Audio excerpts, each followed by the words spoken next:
Hello BookTube, my name is Darcy, I'm 21 and I'm from Melbourne, and this is my book recommendations video for this book, Fevre by George R.R. Martin. This book was published in 1983 and it's the first Martin I've ever read, and undoubtedly and most certainly not the last. After I finished this book, I had no doubt that I would be giving it a 5-star rating. This book has a lot of different genres mixed together. I can't blatantly call it a vampire novel or a historical fiction novel or even a straight classic adult novel. It kind of has aspects of all those genres mixed together. Definitely as well as aspects of horror, thriller, and suspense. I found it haunting, charming, suspenseful, gripping, and lovely, all in one. I can say that about very, very few books. I found it almost like a clear dream. Like it was one of those dreams you have where, you know you're dreaming, but it's quite clear. I don't know if that makes sense or not. When I started this book, I barely knew anything about it. I barely read the blurb. All I knew was that it was a suspenseful tale. But I finished it and I loved it, and I'm here to give you some reasons why I think you'd enjoy it too. Also, I'd like to mention that this is a spoiler-free discussion, but if you have read the book, please comment below because I'd love to discuss it with you. The year, 1857. The place, St. Louis. We meet Abner Marsh, who is a very skilled steamboat captain. However, despite this, he's in a little bit of a pickle financially. Abner Marsh meets with Joshua York, who is a tall, strange, pale man who offers Abner a lot of money so that he can build the best, the most magnificent steamboat there is, and once it's built, he wants to travel along with Abner along the Mississippi River. But there is one catch. The catch is that Abner Marsh must not ask any questions into Joshua York's weird habits. Abner Marsh is conflicted because on the one hand he has always wanted to be known as the fastest steamboat captain and wanted to captain the most magnificent steamboat on the Mississippi River. But on the other hand, he's a fair guy and morally he doesn't know whether he could be partners with someone who is up to fishy stuff. Ultimately, he decides his love of steamboat wins, and Fevre Dream is the name of the steamboat that Joshua York and Captain Marsh build together. That's all the plot I'm gonna tell you, that's all you need to know.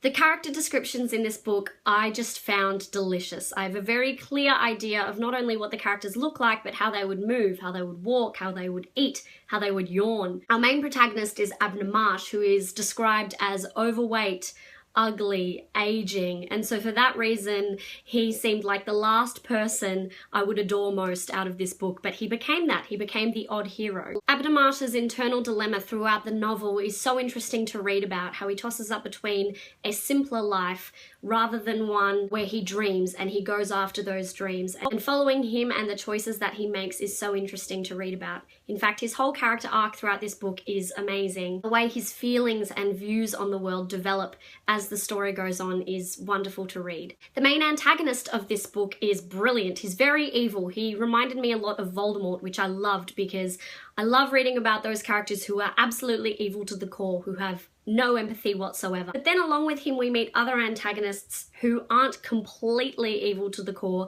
and you end up seeing a glimmer of humanity in them, but you're still quite sickened by those characters. This novel did the rare thing of making me absolutely hate a character, while at the same time somewhat pitying them. Also along the Fevre Dream we meet the crew, who are all extremely unique and individual and all quite relevant as well. Usually when I read, I imagine the characters speaking in an Australian accent, but with this book the characters are so intricate and specific in my head that I wanted to know exactly how they sounded. I even looked up what a New Orleans accent would have been like in the 1850s. They were so clear and specific in my head, which meant for the characters to have an Australian accent didn't make sense to me, which I think speaks volumes of how powerful I found this book. The friendships and camaraderie that develops within this book was also wonderful to witness. Within 40 pages I was already hooked, and after the first 100 pages I was already quite shocked at how much I had already learnt about all the characters, about the plot, about everything. So it's a relatively fast-paced book that I felt remained intense the entire way through. I felt I was constantly on the edge of my seat. I was suspenseful, but I had no idea what I was suspenseful for. In this book, you're told a lot about steamboats and how they operate and how, I guess, culture of the Mississippi River in the 1850s what it was like. You're also taught a lot about slavery in the 1850s. It definitely has themes of violence. I should probably mention that actually. The violence in this book grows and progresses as the book continues. It's not a constantly reoccurring thing that happens, but there are quite brutal scenes and deaths. So if that's something you don't want to read about, then I don't think you should read this book. But anyway, learning about the steamboats, you never felt like it was information. It felt integral to the story and relevant. And I wanted to learn more about it because I felt it would help me understand the characters a bit more, which I already cared so much about. I found there was a really nice balance of the action and then the consequences of the action that occurred. Like the action of something happening to a character and then them dealing with what's happened, I felt was a really perfect balance. I found the imagery amazing in the action scenes. I have a very clear visual